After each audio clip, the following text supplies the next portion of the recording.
After all these attacks, I clearly say that whatever the sacrifices and whatever the consequences, the resistance in Lebanon will not stop backing and supporting the people of Gaza, the West Bank, and the vulnerable in this holy land.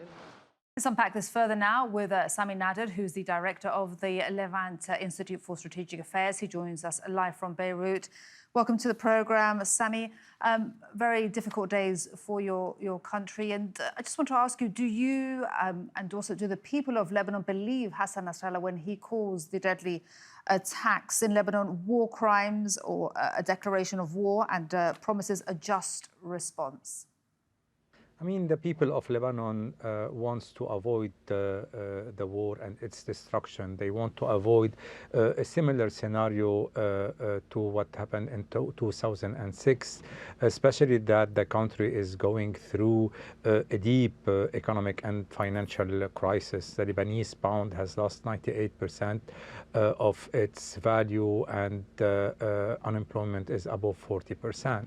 Now, they do know that the Hezbollah got the upper hand.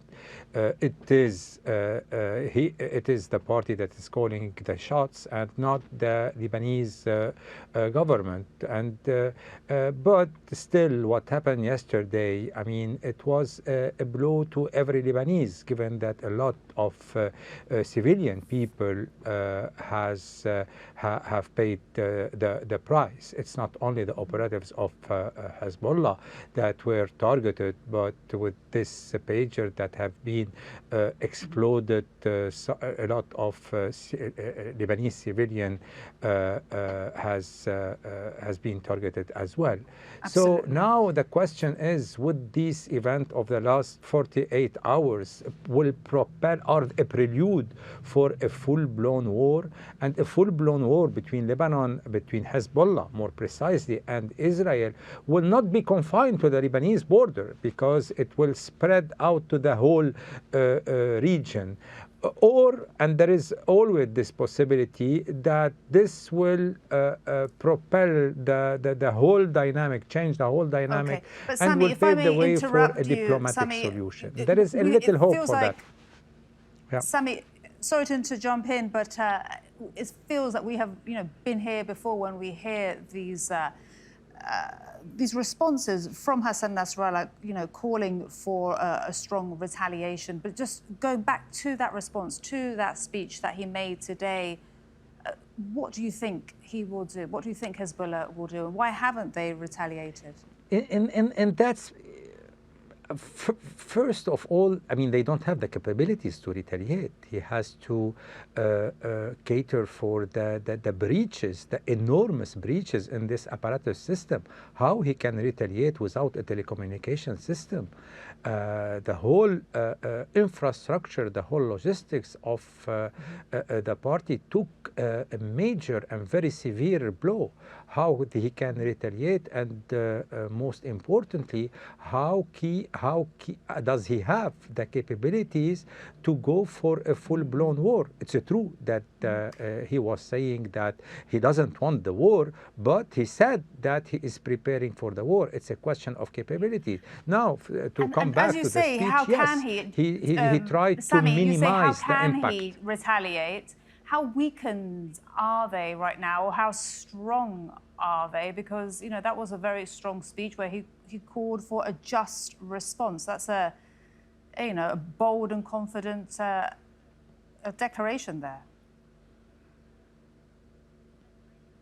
Yeah, I mean, there is a saying in Arabic: you can make strengths out of weakness.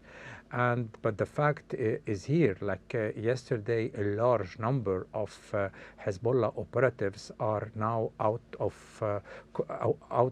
the course of action. They cannot operate anymore. Mm-hmm. And let's recall as well that up to now, and the war did not start, Hezbollah has lost twice. I mean, the price he has paid is twice as big as what he endured during 2006 war. And still, the war did not start yet.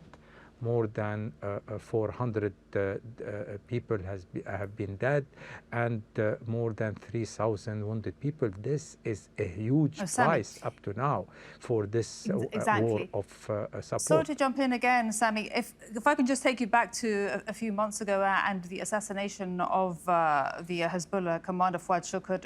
Again, Nasrallah, he, just going back to the words and the retaliation, he promised that would be strong and effective.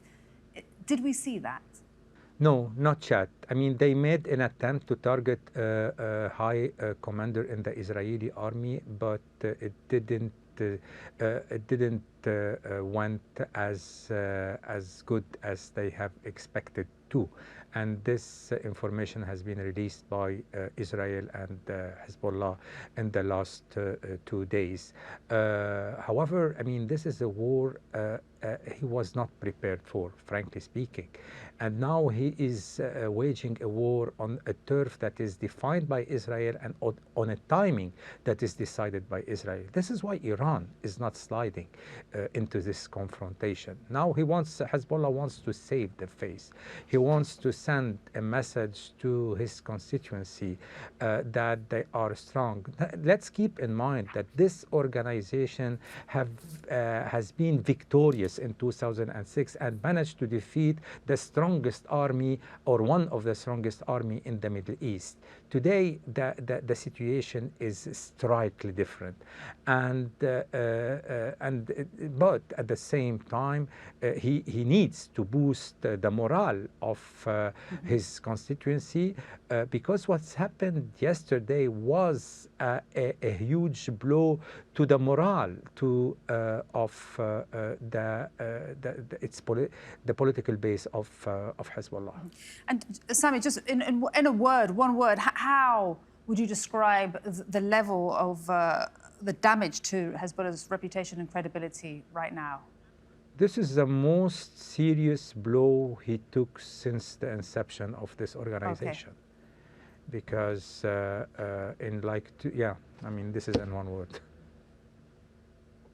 Sami, thank you very much indeed. Sami Nader, live there from Beirut, Director of the Levant Institute for Strategic Affairs.